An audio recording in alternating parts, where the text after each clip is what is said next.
Technical civil के इस video में आप सभी का स्वागत है। आशा करता हूं कि आप और आपके परिवार वाले बिल्कुल सेफ और स्वस्थ होंगे।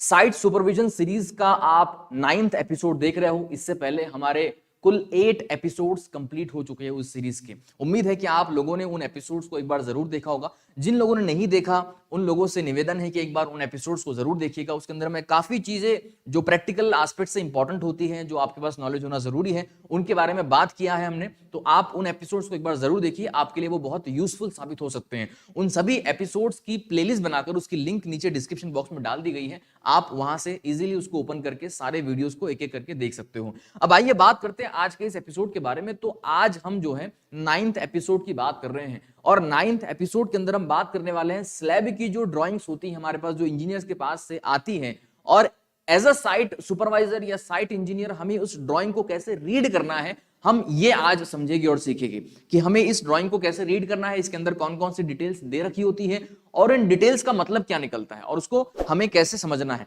ये सारी चीजें आज हम इस एपिसोड के अंदर देखेंगे। इससे पहले हमारा जो प्रीवियस एपिसोड था 8th एपिसोड, उसके अंदर हमने बीम की जो डिटेल्स होती है, बीम की जो ड्राइंग्स होती है, उसको रीड करना समझा था और सीखा था कि उसको कैसे रीड किया जाता है। आज हम स्लैब की बात करेंगे, ठीक है। चलिए तो बिना किसी देरी के आगे बढ़ते हैं। आगे बढ़ने से पहले एक छोटी सी रिक्वेस्ट आप सभी से करता हूं कि हमारे इस चैनल को सब्सक्राइब कर लीजिए अगर आपने नहीं किया है, और बेल आइकन को प्रेस कर दीजिएगा ताकि आने वाले वीडियोस और एपिसोड्स की आपको अपडेट्स और नोटिफिकेशन मिलती रहे। और हां, अगर आपको ये वीडियो आगे चल के पसंद आए तो इसको लाइक जरूर कीजिएगा। चलिए तो हम अब बात करते हैं स्लैब ड्राइंग या स्लैब डिटेल्स के बारे में। हमारे पास स्ट्रक्चरल डिजाइनर या आर्किटेक्चर या डिटेलर के पास से कुछ ड्राइंग्स आती हैं साइट के ऊपर। अब मान लीजिए कि मैं एक साइट सुपरवाइजर हूं और मेरे पास ये ड्राइंग आई है। अब इस ड्राइंग को मैं कैसे देखूंगा, इसमें क्या क्या समझूंगा, ये अब जरा इस पे बात करते हैं, ठीक है।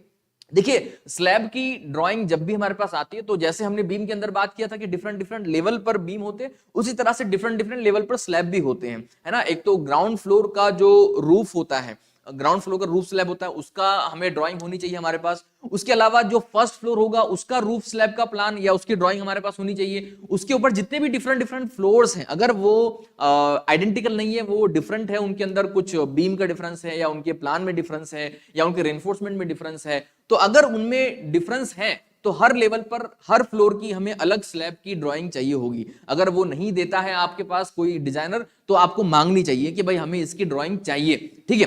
तो ये चीजें अलग अलग लेवल पर हमें प्रोवाइड करनी पड़ती है और हमारे पास उन ड्राइंग्स का होना जरूरी है, पहली बात। अब देखिए, आपके सामने एक ड्राइंग मौजूद है, आप इसको देख सकते हो। हालांकि ये हमारा G+3 का अभी हम पूरा एक प्रोजेक्ट देख रहे हैं, जिसकी हमने शुरुआत से लेकर कॉलम सेंट्रल लाइन से अब तक जो हमने ड्राइंग देखी है, इसी प्रोजेक्ट की देखी है, ठीक है। आने वाले सेशंस के अंदर हम बाकी और भी कुछ प्रोजेक्ट की ड्राइंग्स देखेंगे ताकि आपको और भी चीजें क्लियर होती जाए, लेकिन फिलहाल हम इस पे बात करते हैं। तो आपके सामने आप देख सकते हो यहां पर एक ड्राइंग मौजूद है जो कि हमारी स्लैब डिटेल की ड्राइंग है। और ये कौन से स्लैब की ड्राइंग है, तो आप यहां पर देख सकते हो, ये ground floor slab roof plan है।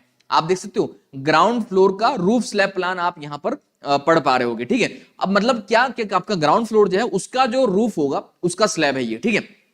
अब इसमें इस ड्राइंग के अंदर, इस तरह की ड्राइंग के अंदर अमूमन आपको कौन कौन सी चीजें दे रखी होती है, जरा ये समझ लीजिए, है ना। आपको एक तो प्लान दे रखा होगा इस ड्राइंग के अंदर, जैसे कि इसमें आपको दिया है ना। और क्योंकि मैंने आपको ये पहले भी बताया था कि ये जो प्लान, ये इस ड्राइंग के अंदर कौन कौन सी चीजें दी जानी चाहिए या दी जाती है, ये डिपेंड करती है उस डिटेलर के ऊपर या उस डिजाइनर के ऊपर कि भाई वो कौन सी चीजें उसमें दे रहा है। ये वेरी हो सकता है। इन ड्राइंग्स का कोई ऐसा स्टैंडर्ड नहीं, प्रोसेस नहीं होता है कि आपको एक ड्राइंग के अंदर इतनी चीजें देनी ही है, मैक्सिमम या मिनिमम, ऐसा कुछ नहीं होता है। वो सामने वाले पे निर्भर होता है, जो ये ड्राइंग बना रहा है उस पर निर्भर होता है कि वो कितनी अच्छी तरह से उसको बना रहा है, कौन से डिटेल इसमें मेंशन कर रहा है, कौन से नहीं कर रहा है, वो उस पर डिपेंड करता है, ठीक है। तो वेरी हो सकती है चीजें, इसलिए एक अमूमन ड्राइंग के अंदर क्या होना चाहिए, क्या होता है, मैं उसकी बात कर रहा हूं। तो आप देख सकते हो आपके सामने, आपको किसी भी अगर आप ड्राइंग देखोगे स्लैब की, तो उसके अंदर आपको एक स्लैब का जो प्लान है वो तो मिलेगा ही मिलेगा।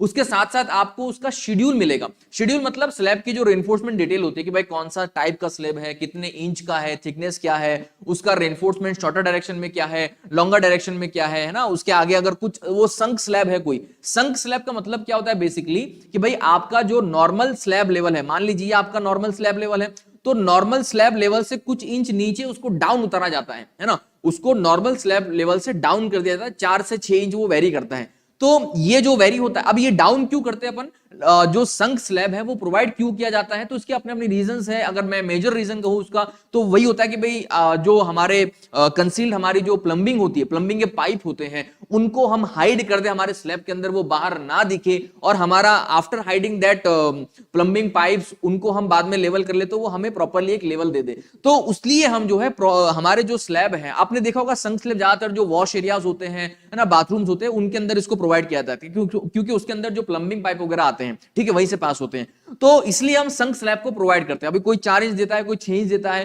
तो ये डिपेंड करता है वो डिजाइनर के ऊपर कि भाई वो कितना डायमीटर का वहां पर वो पाइप इस्तेमाल कर रहा है और वो क्या उसकी रिक्वायरमेंट है। तो ये 6 इंच या 4 इंच जो भी होगा उसकी डिटेल्स यहां पर दी जाती है। अगर प्रोवाइड किया है संक स्लैब वहां पर तो उसकी डिटेल्स दी जाती है, और नहीं दिया है तो कोई दिक्कत नहीं। लेकिन अगर आपने देखा किसी ड्राइंग के अंदर, प्लान के अंदर देख के आपको बताया गया कि प्लान के अंदर संक स्लैब है, लेकिन ड्राइंग के अंदर उसकी कहीं जिक्र नहीं कर रखी है सेक्शन के अंदर या उसके शेड्यूल के अंदर, तो आपको डिजाइनर से बात करनी चाहिए कि भाई ये ड्राइंग के अंदर आप मुझे संक स्लैब की भी डिटेल्स दीजिए। अगर आप इससे फेमिलियर नहीं हो संक स्लैब की डिटेल से, उसको डाउन कैसे किया जाए, कितना इंच करना है, उसमें रेनफोर्समेंट क्या देना है, तो फिर आपको जरूर बात करनी चाहिए आपके उस डिजाइनर से या जितने भी आपको ड्राइंग दी है उससे कि भाई इसके अंदर संक स्लैब की डिटेल भी हमें प्रोवाइड करवा दीजिए। तो वो आपको देगा, उसको देना पड़ेगा, जो जो जरूरत होती है वो देता ही है, ठीक है, ताकि गलती ना हो। तो उस तरह की डिटेल्स आपको यहां पर मेंशन की जा सकती हैं। तो ये स्लैब डिटेल्स होती हैं, शेड्यूल होता है बेसिकली उसका एक। और उसके बाद आपको यहां पर जो है एक सेक्शन भी बता दिया जाता है। अब ये सेक्शन एक हो सकता है या अनेक हो सकते हैं, है ना, ये एक भी हो सकता है कि कई डिजाइनर होते हैं कि भाई एक पर्टिकुलर एक कॉमन सा स्लैब निकाल के उसका सेक्शन काट के आपको बता देते हैं। कई लोग ऐसे होते हैं कि अलग अलग जो उसके पार्ट्स होते हैं, पोर्शंस होते हैं, उनके अंदर अलग अलग सेक्शन काट के आपको बताते हैं। तो वो डिपेंड करता है कि वो किस तरह का बता रहा है। एक कॉमन सा सेक्शन आपको बता दे तो भी चलेगा। अब जैसे कि आप ये यहां आपके सामने देख रहे हो, यहां पर आपको एक सेक्शन बताया गया, इस सेक्शन के अंदर आपको बताया जाता है कि आपको रेनफोर्समेंट को कैसे अरेंज करना है ना, उसका डिस्टेंस क्या होगा वगैरह वगैरह। तो ये एक इतनी कॉमन सी चीजें आपको हर स्लैब ड्राइंग की जो डिटेल्स और ड्राइंग होती है उनके अंदर आपको ये दिया जाता है। तो उम्मीद है कि ये आपको समझ में आया होगा, ठीक है। अभी तो आपके सामने क्या था, ये हमारा ग्राउंड फ्लोर का रूफ स्लैब प्लान था। इसी तरह से देखो आप देख सकते हो फर्स्ट फ्लोर का रूफ स्लैब प्लान आपको दिया होगा, उसी तरह से बाद में जो हमारा सेकंड और थर्ड रूफ फ्लोर प्लान है। अब आप कहोगे सर ये दोनों एक साथ क्यों, वो दोनों इसलिए साथ में है क्योंकि सेकंड और थर्ड फ्लोर बिल्कुल टिपिकल है, यानी सिमिलर है, आइडेंटिकल है एक दूसरे के। तो इसलिए उनको अलग अलग ड्राइंग की देने की जरूरत नहीं पड़ी, दोनों ही एक तरह के स्लैब है दोनों के अंदर, तो वो एक ही तरह के एक ही ड्राइंग के अंदर उनका काम हो जाता है। और उसके बाद ये हमारा जो आखिर में टेरेस स्लैब प्लान या इसको मम्टी स्लैब प्लान हम कह सकते हैं। ये मम्टी स्लैब यानी जो हमारा लिफ्ट का हेडरूम होता है उसके ऊपर जो स्लैब होता है ना, रूफ होता है, उसको मम्टी स्लैब कहते हैं। तो उसका भी प्लान आपको यहां पर दिया जाता है, ठीक है। तो बेसिकली ये कुछ अलग अलग स्लैब आपको दिए जाते हैं, उनकी ड्राइंग्स दी जाती है। अब थोड़ा डिटेल में बात करते हैं कि इन ड्राइंग्स के अंदर होता क्या है बेसिकली ना। तो देखो यहां पर ये ground floor roof slab plan पे दोबारा हम आ गए। थोड़ा सा इसको जूम कर लेते हैं ना, इसको जूम इन कर लेते हैं और ये इस प्लान को थोड़ा समझते हैं कि प्लान के अंदर हमें क्या क्या दे रखा होता है। पहले जब आप इस प्लान को देखोगे तो आपको कुछ चीजें समझनी होगी कि हमारे स्लैब कौन कौन से हैं, इस प्लान के अंदर आपको क्या क्या दिया है पहले ये समझ लो। देखो इस प्लान के अंदर यहां सबसे पहले जो आपको ये रेड बॉक्सेस दिख रहे हैं इसको हम कॉलम कहते हैं। ये आपको पता लगाते हैं कि भाई आपके कॉलम कहां कहां पर है इस प्लान के अंदर, ठीक है। उसके बाद ये आपको जो रेड लाइन से दो रेक्टेंगुलर बॉक्सेस बड़े बड़े दिख रहे हैं ना, रेड लाइंस आपको, जिसमें RB4 वगैरह दे रखा है, RB3 दे रखा है, तो ये आपके बीम है, इसको हम रूफ बीम कहेंगे यहां पर, है ना, रूफ बीम 1, रूफ बीम 3। और ये रूफ बीम की जो या बीम की जो ड्राइंग्स होती है, उसके जो नोटेशंस होते हैं, वो हमने प्रीवियस एपिसोड के अंदर अच्छी तरह से समझ लिया था, ठीक है। अगर आपने नहीं देखा तो एक बार उसको देख लीजिएगा। चलिए, तो यहां पर आपको इसके अंदर बीम की भी ग्रिड दे रखी है, और ये आप जो हैच यहां पर देख रहे हो ना, ये हैच किए हुए बीम है, इसको हम हिडन बीम कहेंगे। इसकी बात भी हमने की थी प्रीवियस एपिसोड के अंदर। तो हिडन बीम आपको दे रखे, मतलब उसको बता रखा है कि भाई कहां कहां पर हिडन बीम है,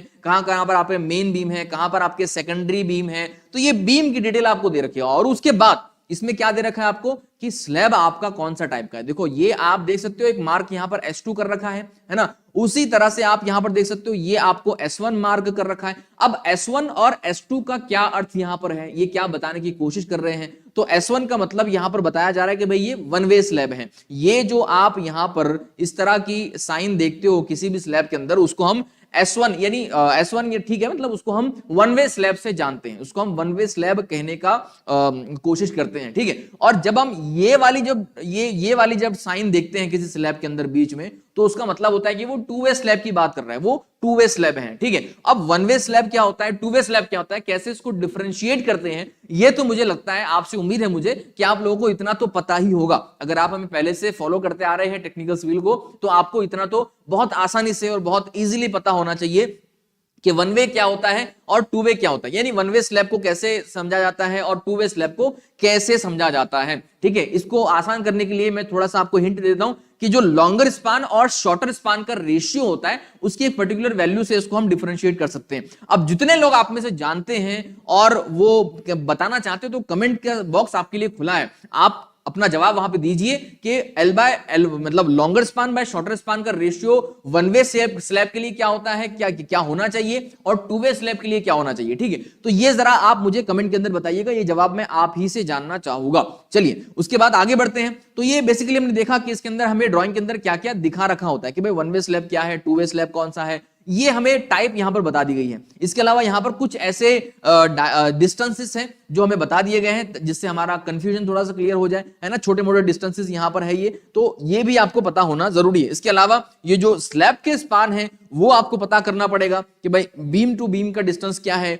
उसके बीच का स्पान कितना आ रहा है, और वहां पर आपको स्लैब कितना कास्ट करना है, तो ये आपको खुद वहां पता करना पड़ेगा, है ना। ये चीज तो इतनी चीजें आपको जो है यहां पर बता दी गई है कि भाई कैसे आपको यहां पर मैनेज करना है, कैसे आपको इन चीजों को समझना है। देखो ये कैंटिलीवर बीम था, इसके ऊपर यहां पर S1 स्लैब आ रहा है ना। तो कैंटिलीवर बीम आपका 4 फीट का है, तो इसका जो ये बाहर का कैंटिलीवर पोर्शन होगा स्लैब का, वो भी 4 फीट का होगा। तो इस तरह से आप समझ सकते हो कुछ डायमेंशन को, कुछ डिस्टेंसेस को, और खुद आप निकाल भी सकते हो उसके अंदर कि भाई कैसे इसका स्पान निकाला जाएगा। ओके, बस यही था हमारे स्लैब के बारे में कुछ बेसिक डिटेल्स। इसके अलावा इस पूरी ड्राइंग के अंदर कोई ऐसी नई चीज या ऐसी कॉम्प्लिकेटेड चीज नहीं दे रखी है जो आपको समझने में मुश्किल होगी, है ना। उम्मीद है आपको प्लान तो समझ में आ गया होगा कि प्लान के अंदर क्या क्या दे रखा होता है। ओके, इसके अलावा प्लान के अंदर कुछ नई चीज नहीं है। अब आगे बढ़ते हैं, यहां पर बात करते हैं भाई कि जो हमारा स्लैब डिटेल्स है वो यहां पर क्या कैसी दे रखी होती है ना। स्लैब डिटेल्स क्या दे रखी होती है, तो देखो स्लैब डिटेल के अंदर बेसिकली कुछ नहीं होता है। यहां पर जो टाइप ऑफ स्लैब होता है वो S1 है या S2 है, वो आपको बता रखा होता है। और S1 स्लैब है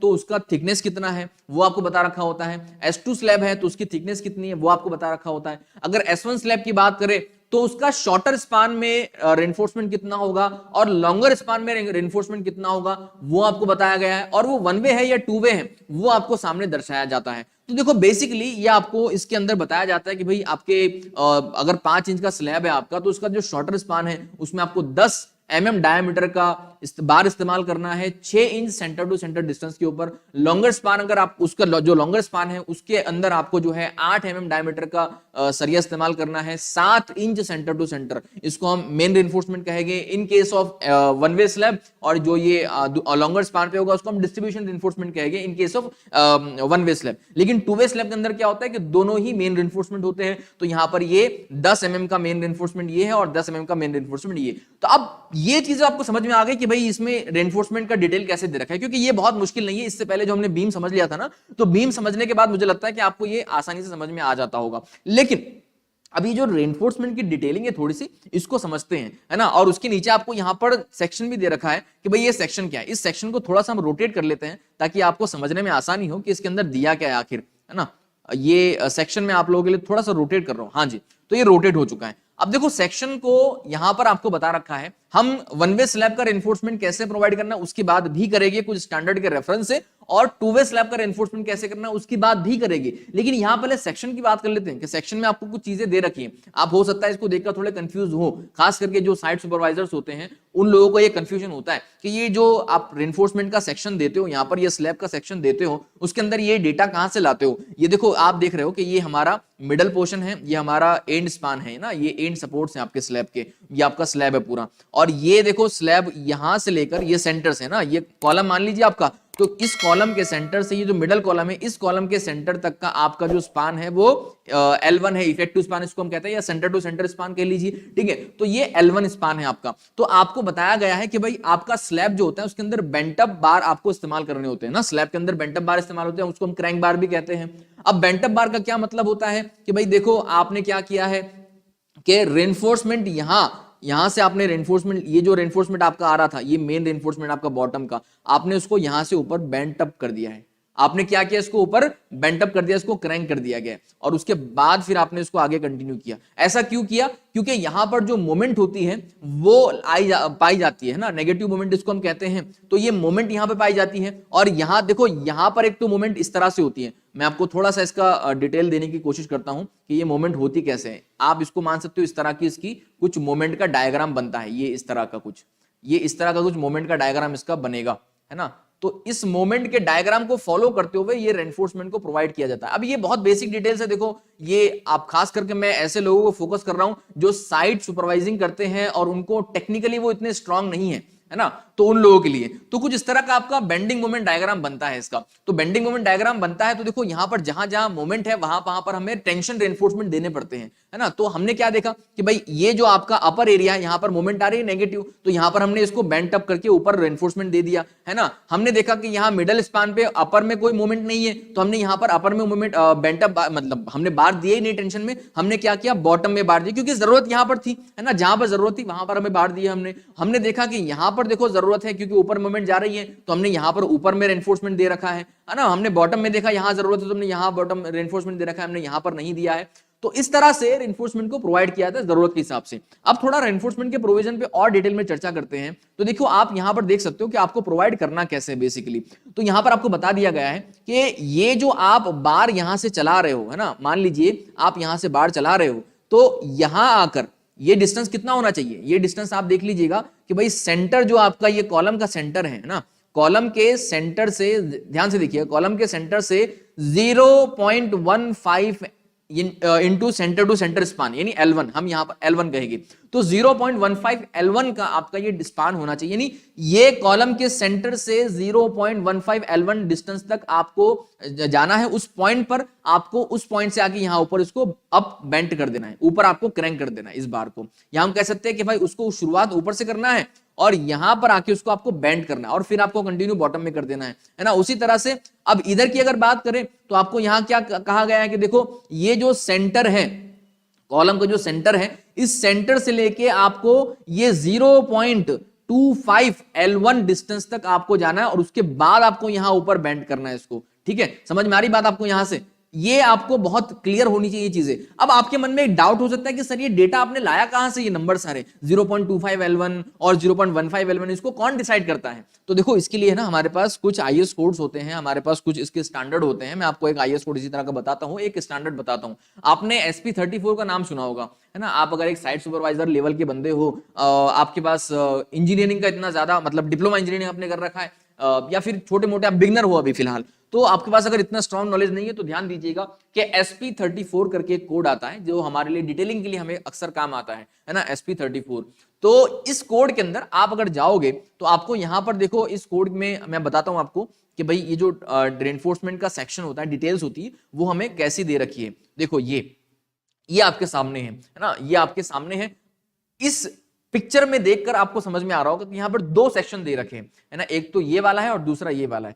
ये वाला सेक्शन ए है जिसके अंदर बताया गया कि अगर आप बेंट अप बार इस्तेमाल कर रहे हो तो आपको ये डिटेल इस्तेमाल करनी है, और अगर आप स्ट्रेट बार यानी आप कर्टेलमेंट इसका इस्तेमाल कर रहे हो तो आपको ये सेक्शन इस्तेमाल करना है। अब आप कहोगे सर ये बेंट अप बार तो ठीक थे, ये कर्टेलमेंट या स्ट्रेट बार का क्या कॉन्सेप्ट है? देखो कर्टेलमेंट का या स्ट्रेट बार का मतलब ये है कि आप यहां पर बेंट अप नहीं दे रहे हो, बल्कि आप क्या कर रहे हो, बार को कट कर रहे हो, यहां से ला रहे हो, इसको यहां कट कर दिया, अलग टुकड़ा कर दिया पूरा, है ना, और यहां से कंटिन्यू करके दूसरा नया टुकड़ा चला रहे हो पूरा। तो आप कट करके बार को इस्तेमाल कर रहे हो, आप बेंट अप नहीं कर रहे हो, तो इसको हम कर्टेलमेंट की भी कहते हैं, है ना। इसको स्ट्रेट बार भी यहां पर कहा गया है। तो ये, और कई लोग जो है ये भी इस्तेमाल कर रहे हो, कई लोग ये भी इस्तेमाल कर रहे हो, दोनों ही सही है अपने अंदर, है ना। जो भी आपको कन्वीनियंट रहता है आपके कंडीशन के मुताबिक तो आप उसका इस्तेमाल कर सकते हो। आपको दोनों ही यहां पर ऑप्शन दे रखे हैं। तो आप यहां पर पहले ऑप्शन में देख सकते हैं, हमारे पास ये पहला ऑप्शन इस्तेमाल कर रखा है हमारे ड्रॉइंग के अंदर। तो आप यहां पर देखिए ये कॉलम का सेंटर है और हमारे पास ये बेंट अप कहां से करना है हमें, तो 0.15 L1 ये स्टैंडर्ड में दे रखा है कि आपको ये इस्तेमाल का। इसका एक्सप्लेनेशन भी आपको ऑलरेडी यहां पर दिया है, आप अगर इसको पहले से पढ़ोगे, देखो ये आप देख रहे हो, ये सेक्शन 9 आपको दिया है फ्लोर स्लैब्स। तो आप अगर पढ़ना चाहते हो, आप अगर थोड़े से जिज्ञासु हो तो आप पूरा इसको पढ़िएगा पहले से लेकर आखिर तक। इसके अंदर जितने भी क्लॉजेस हैं सारे आप पढ़ लीजिएगा एक बार, आपको पढ़ने के बहुत मजा आएगा और आपको बहुत सारी जानकारी इससे हासिल होगी, ये जरूर है, ठीक है। तो आप इसको पढ़िएगा, पढ़ सकते हो डिटेल सारी उसकी डिस्क्रिप्शन वगैरह। तो हम यहां पर दोबारा सेक्शन पे आ जाते हैं। तो आप देख सकते हो यहां कि भाई 0.15 L1 यहां से हमें पता चला है कि यहां से लेना चाहिए। उसी तरह से अगर मिडिल स्पान है तो आप यहां पर देख सकते हो कि ये सेंटर से लेकर यहां तक आपको जाना है, उसके बाद आपको यहां से बेंट अप करना है। तो ये 0.25 L1 यहां से हमें डेटा मिला है, यहां से हमें वैल्यू मिली है ना। उसी की तरह आप अगर मैं आपको हमारी उस ड्राइंग के अंदर दोबारा ले जाऊं, है ना, तो यहां पर आप देख सकते हो कि ऊपर वाला जो पोर्शन है, ये वाला जो पोर्शन है, ये 0.1 L1 आपको दिया, मतलब कि भाई ये कॉलम का फेस, अब सेंटर नहीं है, ठीक है, सेंटर नहीं है ना, ये कॉलम के फेस से है अगेन। तो कॉलम के फेस से 0.1 L1 डिस्टेंस तक आपको जाना है, उसके बाद आपको इसको हॉरिजॉन्टल करना है। यानी आपको ये जो इसका एंड, ये पोजीशन है और ये पोर्शन है, ये शुरू करना है आपको बॉटम से 0.15 L1 से, और आपको ये पोर्शन खत्म करना है 0.1 L1 तक, और फिर उसके बाद बार को आपको हॉरिजॉन्टल कंटिन्यू करना है। तो इस तरह से आपको ये इसकी डिटेलिंग करनी है। अब आपको कि सर ये 0.L1 भी दे रखा है क्या वहां पर उस IS कोड के अंदर? तो हाँ जी, हाँ बिल्कुल दे रखा है। और आपको यहां बता रखा है एक चीज कि ये जो डिस्टेंस है आपका, ये 0.L1 से कम नहीं होना चाहिए, 0.1 L1 से कम नहीं होना चाहिए। मतलब मिनिमम आपको 0.1 L1 तो प्रोवाइड करना ही करना है, उससे कम आप नहीं कर सकते, और उससे ज्यादा करो तो ठीक है, कर सकते हो आप 0.15 L1 भी आप कर सकते हो, लेकिन आपको उससे 0.1 L1 से कम तो बिल्कुल नहीं करना है। ये आपको ये कोड बता रहा है, SP634 आपको बता रहा है, ठीक है। तो हमने देखा कि यहां पर इस तरह से, इस फिगर से या इस कोड से, इस स्टैंडर्ड बुक से हमारे पास ये डेटा, ये वैल्यू आ रही है। आप इसको स्क्रीनशॉट के तौर पर रख सकते हो, या फिर आप गूगल से SP34 को डाउनलोड करके उसका हार्ड कॉपी निकालकर अपने रेफरेंस के लिए इस्तेमाल कर सकते हो। जब कभी भी आपको ऐसा लगे कि आपके पास जो ड्राइंग आई है उसकी जो डिटेल से थोड़ी सी कंफ्यूजन वाली है, आपको उसमें बराबर प्रॉपर्ली दिया नहीं गया है कि कैसे प्लेस करना है, तो आप इस स्टैंडर्ड कोड का आप SP34 का इस्तेमाल कर सकते हो। बिल्कुल, ये हमारा बहुत ही सही कोड है, आप इसको इस्तेमाल कर सकते हो, बेझिझक इस्तेमाल कर सकते हो, ठीक है। तो यहां पर आपको ये इस तरह से वैल्यू दे रखी है। अगेन यहां पर देखो, अब हमारे पास उस ड्राइंग के अंदर अगेन हम चलते हैं दोबारा, और यहां पर आपको बताया गया है कि भाई ये तो हमने बॉटम में देख लिया कि भाई बॉटम बार आप चला रहे हो, बेंट अप बार, तो यहां पे आपको बॉटम में कितना चलाना है, ऊपर कहां से लेना है और कहां तक लेना है, ये हमने देख लिया, ठीक है। उसके बाद अब आप यहां पर देख रहे होगे कि यहां पर एक ऊपर टॉप में जो है इस तरह से एक रेनफोर्समेंट आपको दिख रहा है ना, दोनों तरफ से। तो ये बेसिकली क्या है, तो ये कंटिन्यूएशन है जो यहां पर बार चलते आ रहे हैं बेंट अप करके। हमने ये बार देखो, ध्यान से देखो, ये बार हमने यहां पे आया, इसको बेंट अप किया, और क्योंकि ये मिड स्पान पर है तो इसको कंटिन्यू करना है हमें यहां तक, है ना, और ये हमने ऊपर बेंट अप किया तो इसको कंटिन्यू करना है यहां तक। तो इस तरह से ये कंटिन्यूएशन उसकी होनी चाहिए एज पर स्टैंडर्ड, है ना। तो अब ये कंटिन्यूएशन कितने होने चाहिए, इसके लिए भी यहां पर आपको बताया गया है कि भाई ये जो आपका सेंटर है या कॉलम का फेस है, सॉरी, ये जो आपका सपोर्ट या कॉलम का फेस है, इस फेस से लेकर, ये आप देख रहे हो, इस फेस से लेकर 0.3 L1 तक आपको इसको आगे एक्सटेंड करना है। यानी जो पिछले वाला, ये जो आप बार करवा रहे हो बेंट अप, इसको कंटिन्यू करना है आपको दूसरे स्लैब के अंदर, इस कॉलम के सपोर्ट फेस से 0.3 L1 डिस्टेंस तक। मुझे उम्मीद है कि मैं बहुत कॉम्प्लिकेट नहीं कर रहा होगा इसको, और आपको इजीली समझ में आ रहा होगा, ठीक है। चलिए, तो यहां पर हमने देखा कि 0.L1 आपको यहां तक एक्सटेंड करना है। सिमिलरली इस तरफ भी ऐसे ही करना है। आपने अगर इस बार को यहां पर ऊपर लिया है तो उसको आगे कंटिन्यू करना है, ये डिस्टेंस यहां तक तो आपको कंटिन्यू करके लाना है। यानी अपने इसको बेंट अप किया, यहां तक ले आए, है ना, कॉलम के फेस तक ले आए, अब आगे इसको आपको 0.3 L1 तक कंटिन्यू कर देना है। बस सिंपल चीज है, बहुत सिंपल है, ठीक है। तो इस तरह से हम यहां पर इसकी डिटेलिंग करेंगे, रेनफोर्समेंट इस तरह से प्रोवाइड करेंगे। सिमिलरली इसमें जो आप बेंट अप करते हो, या यहां से जो आप बेंट अप को कंटिन्यू कर रहे हो आगे, ये कितना करना है, तो आपको ये भी दे रखा है कि 0.15 L1, यानी ये आपने यहां से ये जो बार है इसको यहां पर लाया, इसको बेंट अप किया और इसको कंटिन्यू किया। तो कंटिन्यू कहां से कर रहे हो आप, हॉरिजॉन्टल, इसको 0.15 से इस कॉलम के फेस तक, ठीक है। तो ये डिस्टेंस आपको समझ में आ गया, और सिमिलरली इसके लिए भी होगा। तो इस तरह से ये स्लैब की डिटेलिंग आपको दे रखी होती है, और ये चीजें आपको इस तरह से समझनी होती है। मैं उम्मीद कर रहा हूं कि जो चीजें मैंने आपको समझाई है, बताई है, वो आपको समझ में आई होगी। अगर वाकई में आपको समझ में आ रही है तो इस वीडियो को एक लाइक जरूर कर दीजिएगा। लाइक करने में आपको कोई पैसा नहीं लगता, लेकिन हमारी इसमें बहुत मदद हो जाती है। तो आप एक प्लीज लाइक कीजिएगा। अगर आपको ये वीडियो पसंद आ रहा हो, मेरा एक्सप्लेनेशन आपको समझ में आ रहा है, तो इसको लाइक जरूर कर दीजिएगा। चलिए अब आगे बढ़ते हैं। तो हमने यहां पर देखा कि भाई कैसे आपको स्लैब की डिटेलिंग करनी है, और मैंने इसका सोर्स आपको बता दिया है। इंपॉर्टेंट चीज क्या थी, इसका सोर्स, कि ये कहां से डिस्टेंस आ रहे हैं सारे, ये डिस्टेंस काफी लोग कंफ्यूज होते हैं ना। अभी हमने 0.3L1 की बात भी की, देखो ये, तो ये सोर्स आपको पता होना चाहिए, ये सोर्स आपको बता दिया। अब थोड़ा कर्टेलमेंट के ऊपर मैं बहुत डिटेल में नहीं जाऊंगा, लेकिन एक छोटा सा आपको मैं बता देता हूं यहाँ पर ओवरव्यू, क्योंकि यहाँ पर फिगर दे रखी है, इसकी सेक्शन दे रखी है। तो देखो कर्टेलमेंट में कुछ नहीं करना, हमने बताया हमें कि भाई टॉप में यहाँ बार देना है, तो हमने एक बार कट करना है अलग से, है ना, ये तो फेस से 0.L1 तक बाहर निकालना है, बाकी अंदर डेवलपमेंट लेंथ दे देना है हमें उसका, है ना। सिमिलरली यहां पर भी उसी तरह से ऊपर से टॉप बार पूरा अलग से निकाल दो, मतलब सिमिलर, बस करना कुछ नहीं ज्यादा। ये जो हम क्रैंक इस तरह से प्रोवाइड करते हैं, इसको कट करना है, ये पोर्शन खत्म करना है, और वहां से हमें अलग अलग टुकड़ों में उस बार को प्रोवाइड करना है। सिंपल चीज है ना। कई मरतबा क्या होता है कि हमारे पास ज्यादा डायमीटर के बार्स होते हैं, तो उसको मोड़ना बहुत मुश्किल हो जाता है। जो वर्कर्स होते हैं साइड के ऊपर, वो इजीली उसको मोड़ नहीं पाते और देर लगती है उसके अंदर। तो कॉन्ट्रैक्टर जो होते हैं वो, या सुपरवाइजर जो होते हैं, वो ज्यादा देर ना लगे उस काम के अंदर, है ना, ज्यादा टाइम वो ना ले, इसके लिए उसको कटिंग करवा देते पहले से, कटिंग करके फिर उसको ये कर देते। तो ये कर्टेलमेंट का कॉन्सेप्ट इस तरह से इस्तेमाल किया जा रहा है आजकल। ये गलत नहीं है, आप भी कर सकते हो इसको, है ना, अच्छा कॉन्सेप्ट है, इसको भी आप यूज कर सकते हो, और इसके लिए भी इसकी डिटेल यहाँ पर आपको दे रखी है।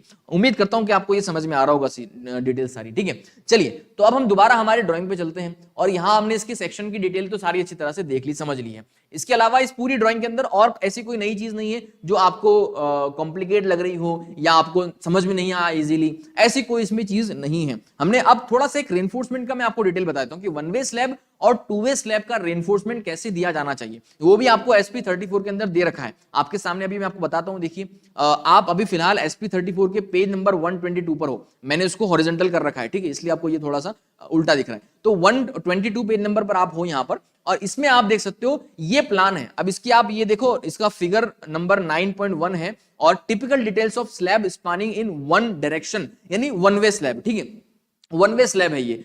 उम्मीद है कि आप लोगों ने जवाब दे दिया होगा अब तक कि वन वे स्लैब का longer span to shorter span जो रेशियो होता है वो कितना होना चाहिए, या कितना हो तो वन वे होता है, और लॉन्गर स्पान और शॉर्टर स्पान का रेशियो कितना हो तो वो टू वे होता है। उम्मीद करता हूं कि आप लोगों ने अब तक उसका जवाब दे दिया होगा, ठीक है। चलिए, तो अगर ये वन वे स्लैब आपका है, तो वन वे स्लैब के अंदर जो रेनफोर्समेंट आपको प्रोवाइड करना चाहिए वो कैसे करना चाहिए, तो उसका जो शॉर्टर डायरेक्शन है ना, ये आप देख रहे हो, जो शॉर्टर डायरेक्शन उसका देख रहे हो आप, शॉर्टर डायरेक्शन के अंदर आपको बेंट अप बार प्रोवाइड करने हैं। ध्यान दीजिएगा, इसके अंदर बहुत लोग कंफ्यूज होते हैं, है ना। कई लोग सोचते हैं कि जो हमारा मेन रेनफोर्समेंट या बेंट अप बार्स होते हैं वन वे के अंदर, वो हमें लॉन्गर स्पान के पैरेलल करने हैं या शॉर्टर स्पान के। तो क्लियर कर लीजिएगा, शॉर्टर स्पान के पैरेलल में आपको जो है वन वे स्लैब के अंदर बेंट अप बार्स प्रोवाइड करने हैं, और जो लॉन्गर स्पान है वहां पर आपको स्ट्रेट बार प्रोवाइड करने हैं, उसको हम डिस्ट्रीब्यूशन बार कहते हैं। वो आपको स्ट्रेट बार देने हैं, वो काइंड ऑफ डिस्ट्रीब्यूशन बार है, इसलिए उसका आपको बेंट अप करने की जरूरत नहीं है, ठीक है।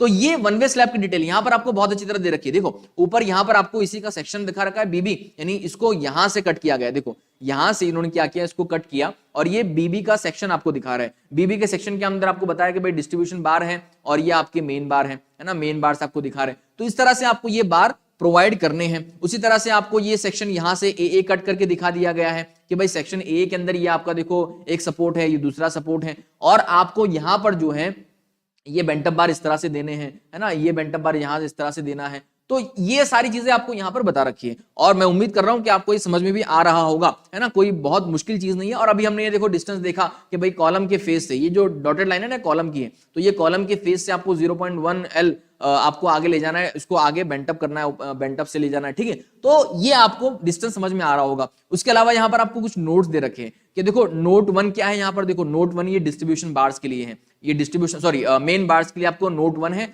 और डिस्ट्रीब्यूशन बार के लिए आपको नोट 2 है। मेन बार के लिए आपको क्या दे रखा है यहाँ पर कि भाई मेन बार के लिए आपका जो डायमीटर होगा वो 8 mm से कम नहीं होना चाहिए। ये रिकमेंडेशन है, SP34 की रिकमेंडेशन है कि 8 mm डायमीटर से कम आप मेन बार स्लैब के अंदर यूज नहीं कर सकते, वन वे स्लैब के अंदर। और उसमें 10 mm फॉर प्लेन बार, यानी डिफॉर्म बार जो हमारे होते हैं ना HYSD बार्स, वो 8 mm से कम नहीं, और जो प्लेन बार्स होते हैं वो 10 mm से कम नहीं, और स्पेसिंग आपकी 3D या 450 से ज्यादा नहीं होनी चाहिए। ये मेन बार के लिए कहा है। और डिस्ट्रीब्यूशन बार के लिए क्या कहा है आपको कि डायमीटर इनका 6 mm से कम नहीं होना चाहिए, मिनिमम आपको 6 mm डायमीटर रखना ही रखना है। और इसकी जो स्पेसिंग होगी डिस्ट्रीब्यूशन बार की वो 5x D या फिर 450 mm से ज्यादा नहीं होनी चाहिए। ये कुछ दो डिटेल्स यहां पर आपको बता रखी थी, ये वन वे स्लैब के रेनफोर्समेंट की डिटेल थी, है ना, ये आपको समझ में आ जानी चाहिए। अब हम बात करेंगे टू वे स्लैब के बारे में, तो उसके बारे में आपको बता रखा है। तो टू वे स्लैब के अंदर क्योंकि चारों साइड पर जो लोड ट्रांसफर होता है, मैकेनिज्म होता है उसका, तो यहां पर दोनों